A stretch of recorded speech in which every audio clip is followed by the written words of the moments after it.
అండి నేను doctor Rudrapatla Raghuvanshi, paediatrician అవని children's hospital. So ఇవాళ యాక్చువల్గా ఒక మదర్ 6 months 6 years బాబుల్ని ఇద్దరిని తీసుకొని వచ్చిందండి. వాళ్ళకి వచ్చినప్పుడు యాక్చువల్గా మొత్తం బ్లాంకెట్ లో చుట్టేసి ఉన్నారు. వెళ్ళి ముట్టుకుంటే ఫుల్ వేడిగా ఉంది. సో యాక్చువల్గా ఫీవర్ వచ్చినప్పుడు మనం చేసే మెయిన్ మిస్టేక్స్ ఏంటి అనేది నేను మీకు చెప్తున్నాను, అవసరం ఉన్న వాళ్ళకి షేర్ చేయండి. సో యాక్చువల్గా బేబీకి ఎప్పుడైనా కూడా ఫీవర్ ఉన్నప్పుడు పారాసిటమాల్ వేసుకొని తీసుకురండి.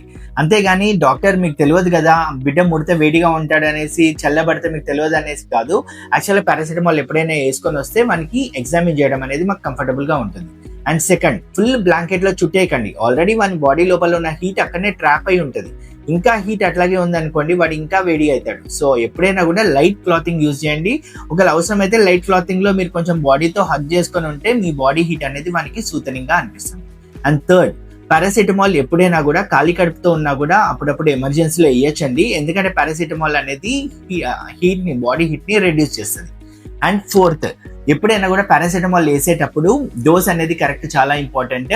సో తక్కువ ఫీవర్ ఉంటే తక్కువ డోసు, ఎక్కువ ఫీవర్ ఉంటే ఎక్కువ డోస్ అనేది కాదండి. ఎప్పుడైనా మీ పీడియాట్రిషియన్ అడిగేసి కరెక్ట్ డోస్ వేయడం అనేది చాలా చాలా ఇంపార్టెంట్. సో ఎప్పుడైనా కూడా ఈ మిస్టేక్స్ రెక్టిఫై చేసుకోండి. Thank you so much.